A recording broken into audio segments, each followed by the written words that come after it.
Good morning, students. Today's our topic is mean molar masses of polymers and various ways to express the mean molar masses of polymers. जो molecular weight है वो काफ़ी important है कई physical और mechanical properties को determine करने के लिए, जैसे कि strength, viscosity, light scattering, sedimentation, इस तरह की प्रॉपर्टीज़ को। पॉलीमर के केस में जो मोलर मास होता है पॉलीमर्स का वो लगातार इंक्रीज करता है और ये नॉर्मली कंडेंसेशन या एडिशन रिएक्शंस के थ्रू इंक्रीज कर सकता है और यह डिपेंड करता है on the degree of polymerization, कितना पॉलीमराइजेशन हुआ है। Now since the polymerizing chains are broken at different stages, और इस वजह से जो हमारा मैक्रो मॉलिक्यूल्स है उनके सेम मॉलिकुलर मास हो सकता है या नहीं भी हो सकता है, बिकॉज पॉलीमराइजिंग चेन किसी भी स्टेज में टूट सकती है और इस वजह से hence it is necessary to take the mean molar masses of polymers. इसलिए पॉलीमर्स के केस में या इन सबस्टांसेस के केस में हमें मॉलिकुलर वेट्स का एवरेज लेना पड़ता है। अब एवरेज लेने के कई तरीके हैं, कई मेथड्स हैं इनको एक्सप्रेस करने के लिए, और जो दो कॉमनली यूज्ड मेथड्स हैं वो है number average molar mass and mass average molar mass. So today we are going to discuss these two topics also. Number average molar mass, suppose हमारे पास N1, N2, Ni number of chain of monomers हैं, means N1 chain of monomers जब टूटी थी, break हुई थी, और उनका जो मोलर मास है वो M1 है। N2 वाले number of chain of monomers का मोलर मास M2 है और Ni वाले का मोलर मास Mi है। तो then the number average molar mass is obtained by carrying summation of number fraction of molecules and their corresponding molar mass के product का जब अगर हम समेशन करें तो उस क्वांटिटी को हम कहते हैं number average molar mass. Means this is the summation of product of number fraction of molecules with their corresponding molar mass. अब number fraction of molecules, normally fraction निकालने का जो तरीका होता है Ni, अगर हमें Fi ith का फ्रैक्शन निकालना है तो that will B Ni over N total. N total is total number of molecules. N total को हम लिख सकते हैं sigma Ni। Equation number second, third, first equation हो गई जहाँ पे हमने एक्सप्रेस किया है नंबर एवरेज मोलर मास को। Now putting the value of Fi and N total in equation number first, so we will get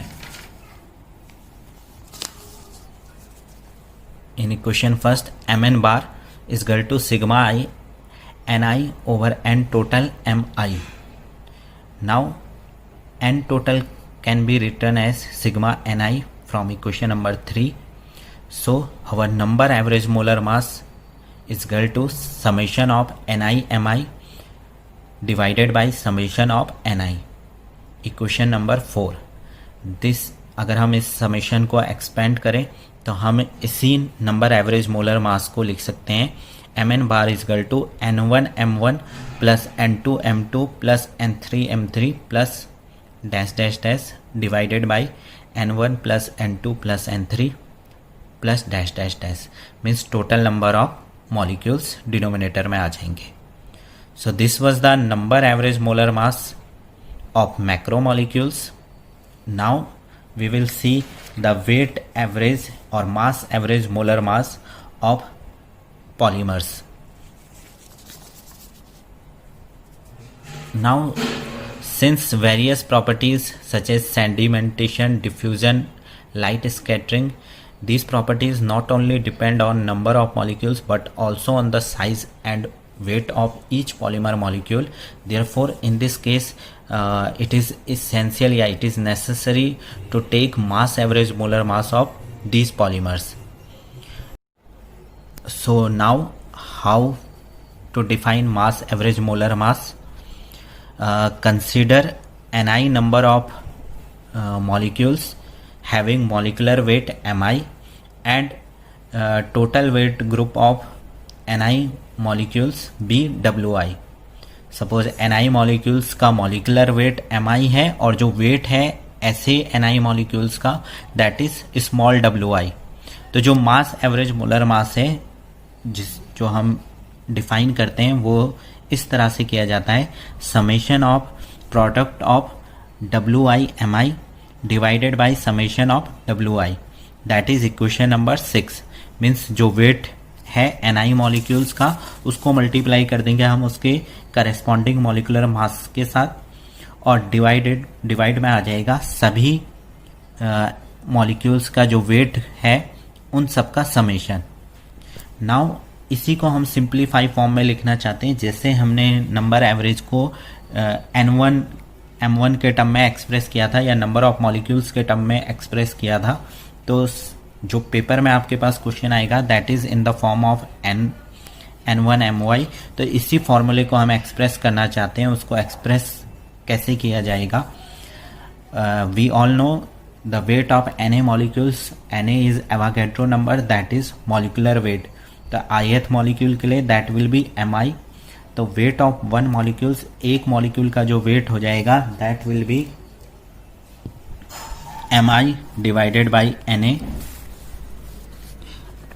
so the weight of Ni number of molecules will be Wi is equal to Ni Mi divided by Na।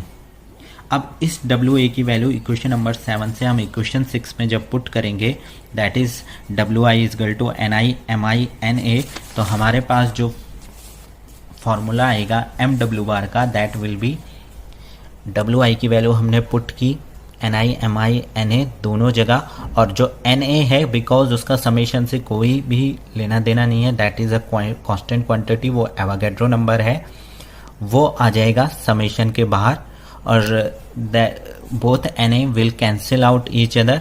So therefore जो formula है हमारे पास mass average molecular weight का that will be MW bar is equal to sigma I Ni Mi square divided by sigma I Ni Mi।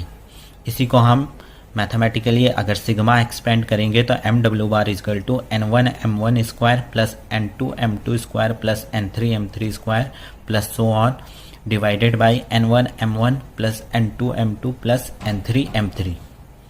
Equation number 9।